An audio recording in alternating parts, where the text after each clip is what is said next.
जय हिंद साथियों, एक बार फिर से आप सबका स्वागत है आपके अपने यूट्यूब चैनल सिलेक्शन पॉइंट में। तो साथियों, ये आपके पोल साइंस का वीडियो होगा और वीडियो को स्टार्ट करने से पहले आप सभी को बता दें कि जैसा कि आप जान रहे हैं कि रियल नॉलेज वर्ल्ड यानी सिलेक्शन पॉइंट जो है आप सभी के लिए एक पेड कोर्स लॉन्च की है। और पेड कोर्स ज्वाइन करने के लिए मात्र जो फी आपका 299 है। ज्वाइन करने के लिए आपको इस नंबर पर 7909089503 पर क्या करना है, व्हाट्सअप करना है। जैसे आप व्हाट्सअप करेंगे वहाँ से आपको रिप्लाई दिया जाएगा कि आगे का प्रोसेस आपको क्या है। तो चलिए फ्रेंड्स, आज का वीडियो स्टार्ट करते हैं। फर्स्ट क्वेश्चन आपके स्क्रीन पर। मध्य प्रदेश उच्च न्यायालय की पीठ स्थित है। मध्य प्रदेश उच्च न्यायालय की पीठ जो आपका कहाँ स्थित है? भोपाल में, जबलपुर में, ग्वालियर में या इंदौर में? तो मध्य प्रदेश उच्च न्यायालय की पीठ जो आपका जबलपुर में स्थित है, यानी ऑप्शन नंबर आपका बी यहाँ पे आ जाएगा। जबलपुर में आपका जो है मध्य प्रदेश उच्च न्यायालय की पीठ आपका स्थित है। मध्य प्रदेश उच्च न्यायालय की पीठ जबलपुर में, जबकि इस न्यायालय की खंड पीठें जो है आपका ग्वालियर तथा इंदौर में है। यानी जो आपका न्यायालय की जो पीठ है वह जबलपुर में है, जबकि इनके खंड पीठ आपके ग्वालियर तथा इंदौर में स्थित है। सर्वोच्च न्यायालय के न्यायाधीश किस आयु में सेवानिवृत्त होते हैं? सर्वोच्च न्यायालय के जो न्यायाधीश होते हैं वह किस आयु में आपके सेवानिवृत्त हो जाते हैं? 60 वर्ष की उम्र में, 62 वर्ष की उम्र में, 64 वर्ष की उम्र में या 65 वर्ष की उम्र में? तो वे जो है आपका 65 वर्ष की उम्र में सेवानिवृत्त हो जाते हैं, यानी ऑप्शन नंबर डी यहाँ पे आपका आ जाएगा। 65 वर्ष की उम्र में वे आपका सेवानिवृत्त हो जाते हैं, यानी ऑप्शन नंबर आपका डी हो जाएगा यहाँ पे आपका राइट आंसर। संविधान के अनुच्छेद 124 के 2 के अनुसार सर्वोच्च न्यायालय के जो न्यायाधीश होते हैं वे सेवानिवृत्त की आयु जो उनका है वह 65 वर्ष है आपका। उच्चतम न्यायालय के न्यायाधीश किस आयु तक अपने पद पर बने रहते हैं? उच्चतम न्यायालय के जो न्यायाधीश होते हैं किस आयु तक अपने पद पर बने रहते हैं? 62 वर्ष की उम्र तक, 65 वर्ष की उम्र तक, 70 वर्ष की उम्र तक, या कोई जो है आपका आयु सीमा नहीं है। तो उच्चतम न्यायालय के जो न्यायाधीश होते हैं वे आपके 65 वर्ष तक अपने पद पर बने रह सकते हैं, यानी ऑप्शन नंबर आपका बी हो जाएगा यहाँ पे आपका राइट आंसर। 65 वर्ष तक जो है अपने पद पर वे बने रह सकते हैं। निम्न में से कौन सी ऐसी रीट है, यानी कौन सी आपका रीट ऐसी है जो केवल किसी सरकारी पदाधिकारी के विरुद्ध ही लगाई जा सकती है? यानी कौन सा आपका ऐसा एक रीट है जो केवल सरकारी पदाधिकारी के विरुद्ध ही लागू की जा सकती है? बंदी उपस्थापन या परमादेश या निषेध या उत्प्रेषण? तो देखिए, परमादेश जो आपका एक ऐसा रीट है जो केवल और केवल जो सरकारी पदाधिकारी हो उनके विरुद्ध ही लगाया जा सकता है, यानी ऑप्शन नंबर बी यहाँ पे आपका आ जाएगा। परमादेश जो आपका है ये केवल आपके सरकारी पदाधिकारी के विरुद्ध ही लगाया आपका जाता है। परमादेश रीट केवल जो है आपका किसी सरकारी पदाधिकारी के विरुद्ध ही लागू की जा सकती है। परमादेश की मांग ऐसे किसी भी सरकारी पदाधिकारी के विरुद्ध की जा सकती है जो अपने लोक या संवैधानिक कर्तव्य या दायित्व के पालन में चूक या इनकार करता है, तो उनके ऊपर जो है परमादेश आपका रीट जो है लागू किया जा सकता है। भारत के उच्चतम न्यायालय को प्राप्त है, यानी कौन सा ऐसा क्षेत्र है जो भारत के उच्चतम न्यायालय को प्राप्त है? मूल अधिकार क्षेत्र या परामर्श दायी क्षेत्र, यानी अपीलीय या परामर्श दायी अधिकार क्षेत्र, या मूल अपीलीय और परामर्श दायी आपका अधिकार क्षेत्र? तो देखिए, बता रहे हैं आपको, भारत के उच्चतम जो न्यायालय होते हैं उनको मूल अपीलीय और आपका परामर्श दायी अधिकार क्षेत्र आपको प्राप्त है। यानी आपको याद रखना, मूल अपीलीय और परामर्श जो अधिकार क्षेत्र है ये आपके भारत के उच्च न्यायालय को प्राप्त है, यानी ऑप्शन नंबर डी यहाँ पे आपका आ जाएगा। ऑप्शन नंबर आपका डी हो जाएगा यहाँ पे आपका राइट आंसर। भारत के उच्चतम न्यायालय को मूल अधिकारिकता यानी अनुच्छेद 131, अपीलीय अनुच्छेद 132 और परामर्श दायी अधिकार क्षेत्र अनुच्छेद 143 प्राप्त है। वह भारत सरकार और एक या अधिक राज्यों के बीच विवाद या अन्य मामलों में मूल अधिकारिकता रखता है। संविधान का अनुच्छेद 143 उच्चतम न्यायालय को राष्ट्रपति के परामर्श देने की अधिकार जो है आपका प्रदान करता है। यानी आपका जो संविधान का अनुच्छेद 143 है वह उच्चतम न्यायालय को राष्ट्रपति को परामर्श देने की अधिकारिकता जो है आपका प्रदान करता है। अंतिम अपीलीय न्यायालय कौन सा है? अंतिम अपीलीय न्यायालय आपका कौन सा हो जाएगा? उच्चतम न्यायालय हो जाएगा, यानी या उच्च न्यायालय या जिला न्यायालय या सिविल न्यायालय, क्या हो जाएगा? तो अंतिम जो आपका अपीलीय न्यायालय होता है वो आपका उच्चतम न्यायालय होता है, यानी ऑप्शन नंबर डी हो जाएगा यहाँ पे आपका राइट आंसर। अंतिम जो है आपका अपीलीय न्यायालय जो है आपका उच्चतम न्यायालय होता है। अंतिम अपीलीय न्यायालय उच्चतम न्यायालय है। भारतीय संविधान के अनुच्छेद 132 के तहत उच्च न्यायालय की सिविल, दंडिक या अन्य कार्यवाही में दिए गए किसी निर्णय, डिक्री या अंतिम आदेश की अपील जो है आप उच्चतम न्यायालय में जो आपका कर सकते हैं, यानी उच्चतम न्यायालय जो है आपका अंतिम अपीलीय न्यायालय है आपका। राज्य के लिए एक निर्वाचन याचिका का निर्णय करने का अधिकार किसको है? राज्य के लिए एक निर्वाचन याचिका निर्णय करने का अधिकार किसको है? संसद को, उच्च न्यायालय को, या उच्चतम न्यायालय को, या चुनाव आयोग को? तो देखिए, अगर राज्य के लिए अगर निर्वाचन याचिका अगर जारी करता है तो ये आपका जो अधिकार है ये केवल और उच्च न्यायालय को प्राप्त है। यानी ऑप्शन नंबर आपका सी हो जाएगा, उच्च न्यायालय ये ऐसा कर सकते हैं। यानी ऑप्शन नंबर आपका सी हो जाएगा, उच्च न्यायालय को। भारतीय संविधान के अनुच्छेद 327 के अनुसार लोक प्रतिनिधित्व अधिनियम के अधीन निर्वाचन संबंधी समस्त विवादों जैसे राष्ट्रपति एवं उपराष्ट्रपति के निर्वाचन को छोड़कर निपटारे की शक्ति जो है आपके उच्च न्यायालय में आपका निहित होता है। यानी उच्च न्यायालय को आपको प्राप्त है। न्यायपालिका द्वारा बनाए गए कानून को कहते हैं, न्यायपालिका जो भी आपका कानून बनाता है उनको क्या बोलते हैं? साधारण कानून, निर्णय कानून, विधि का नियम, या प्रशासनिक कानून। तो देखिए, न्यायपालिका जो भी आपका कानून बनाती है उनको बोलते हैं निर्णय विधि कानून। यानी ऑप्शन नंबर आपका बी हो जाएगा यहाँ पे आपका, निर्णय विधि कानून इसको बोला जाता है आपका। न्यायपालिका द्वारा बनाए गए कानून को निर्णय विधि कहा जाता है। धीरे धीरे इस प्रकार की विधि अपना स्थान बना लेती है तथा अन्य मामलों में निर्णय देने में इनका प्रयोग किया जाता है। सबसे पहले किस उच्च न्यायालय ने घोषणा की थी कि बंद जो है आपका असंवैधानिक है? सबसे पहले किस उच्च न्यायालय ने यह घोषणा की थी कि जो बंद है वह आपका असंवैधानिक है? आंध्र प्रदेश, मध्य प्रदेश, केरल, या उड़ीसा? तो ये घोषणा की थी केरल, यानी केरल के उच्च न्यायालय ने। यानी ऑप्शन नंबर आपका सी हो जाएगा, केरल के उच्च न्यायालय ने यह घोषणा की हुई थी। यानी ऑप्शन नंबर आपका सी हो जाएगा यहाँ पे आपका राइट आंसर।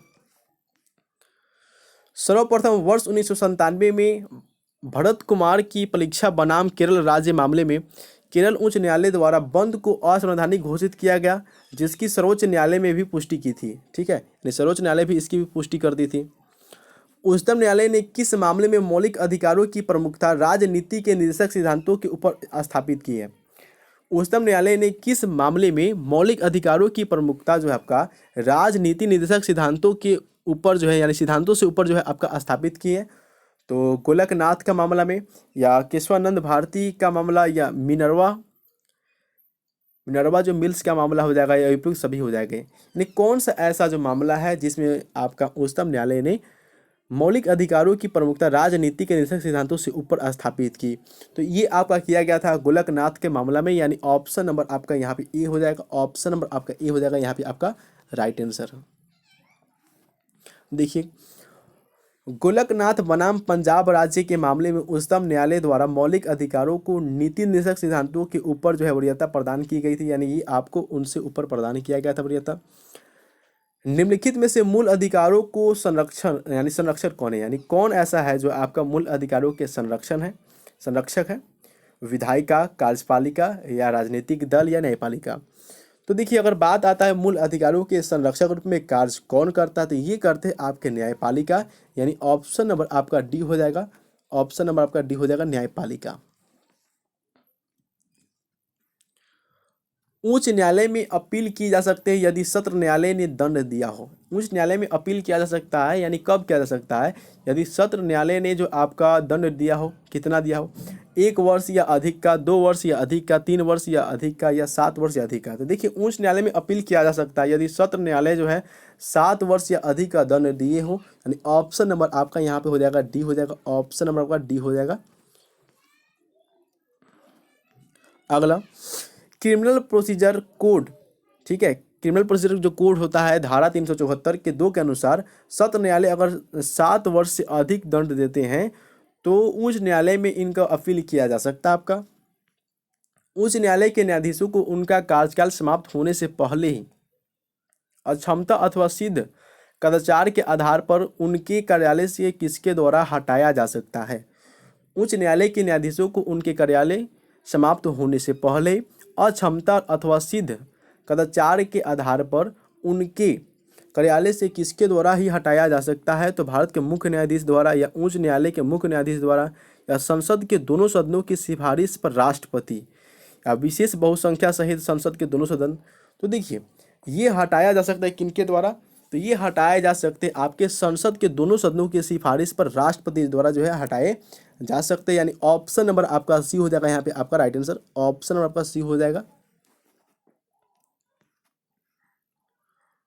उच्च या उच्चतम न्यायालय का कोई न्यायाधीश अपने पद से तब तक नहीं हटाया जा सकता है जब तक कि सिद्ध कदाचार अथवा असमर्थता के आधार पर हटाए जाने हेतु प्रत्येक सदन की समस्त समस्त जो आपका सदस्य संख्या के बहुमत द्वारा उपस्थित तथा मत अव्यक्त करने वाले सदस्यों में से कम 2/3 जो बहुमत है वह समर्थित समावत संसद के प्रत्येक सदन के उसी सत्र में आपके राष्ट्रपति के समक्ष रख जाने के बाद जो है राष्ट्रपति ने आदेश न देने के दिया हो, तो ऐसा जो है आपको अगर हो जाता है तब जो है उनको हटाया जा सकता है। उच्च न्यायालय के न्यायाधीश को कौन हटा सकते हैं? उच्च न्यायालय के जो न्यायाधीश होते हैं उनको कौन हटा सकते हैं? विशेष बहुमत से पारित संसद के प्रस्ताव पर राष्ट्रपति, राष्ट्रपति अपनी ओर से या मुख्यमंत्री की सलाह पर राज्यपाल, भारत के मुख्य न्यायाधीश की सलाह पर राष्ट्रपति। उच्च न्यायालय के जो न्यायाधीश होते हैं उनको कौन हटा सकते हैं? तो इनको हटा सकते हैं विशेष बहुमत से पारित संसद के प्रस्ताव पर राष्ट्रपति जो है आपके हटा सकते हैं। यानी ऑप्शन नंबर आपका एक हो जाएगा यहाँ पे, आपका ऑप्शन नंबर ए हो जाएगा यहाँ पे आपका राइट आंसर। भारत के नियंत्रक एवं महालेखा परीक्षक की नियुक्ति कितने वर्षों के लिए की जाती है? भारत के नियंत्रक एवं महालेखा परीक्षक की जो नियुक्ति है वह कितने वर्षों के लिए की जाती है? 2 वर्ष, 4 वर्ष, 6 वर्ष या 5 वर्ष?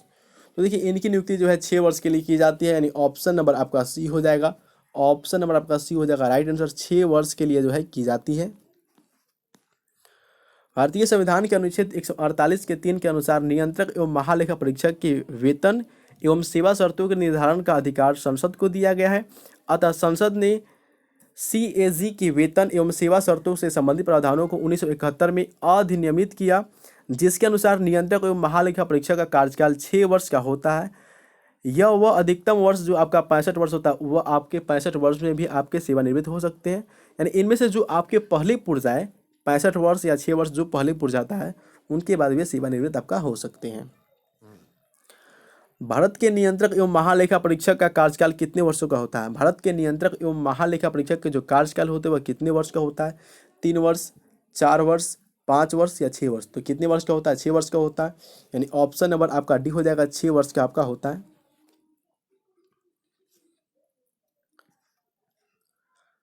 भारत के नियंत्रक एवं महालेखा परीक्षक की नियुक्ति की जो अवधि होती है वह 6 वर्ष यानी 65 वर्ष की आयु होती है। जो आपका सबसे पहले पुर जाएगा वे आपकी आयु यानी आयु हो जाएगा, या आपका पद का जो वर्ष है वो आपका हो जाएगा। भारतीय महानियंत्रक और महालेखा परीक्षक किसके लिए एक मित्र, दार्शनिक और मार्गदर्शक के रूप में कार्य करते हैं?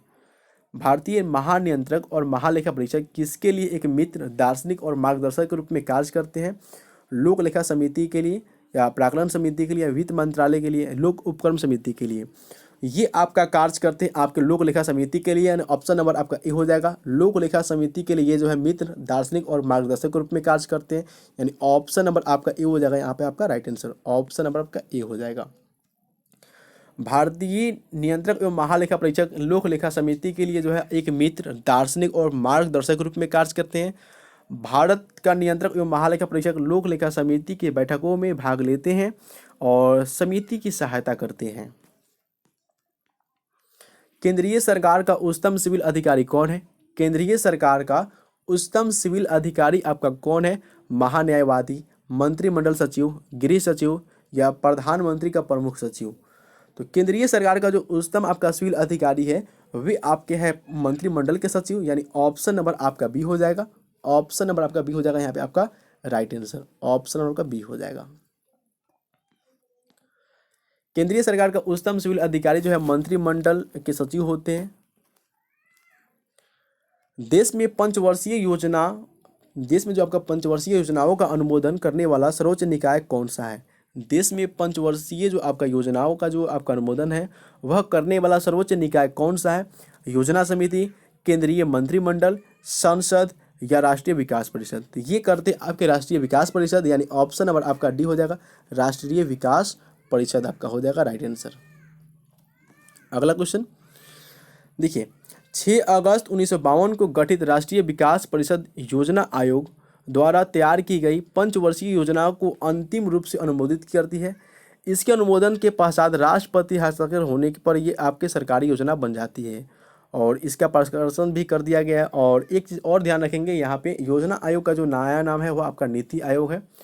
1 जनवरी 2015 को ये चेंज कर दिया गया। और इनका जो अध्यक्ष होते हैं वे आपके कौन होते हैं, भारत के प्रधानमंत्री आपके होते हैं। भारत के महान्यायवादी की नियुक्ति कौन करते हैं, उच्चतम न्यायालय का मुख्य न्यायाधीश, संसद, विधि मंत्री या राष्ट्रपति। इसके आंसर आपको कमेंट बॉक्स में देना है। और आप पेड कोर्स ज्वाइन कर सकते हैं, जिसके लिए आपको जो है जो नंबर दिया गया उस पर आपको क्या करना है, व्हाट्सएप करना है। तो बस आज के लिए इतना ही। जय हिंद, जय भारत, वंदे मातरम।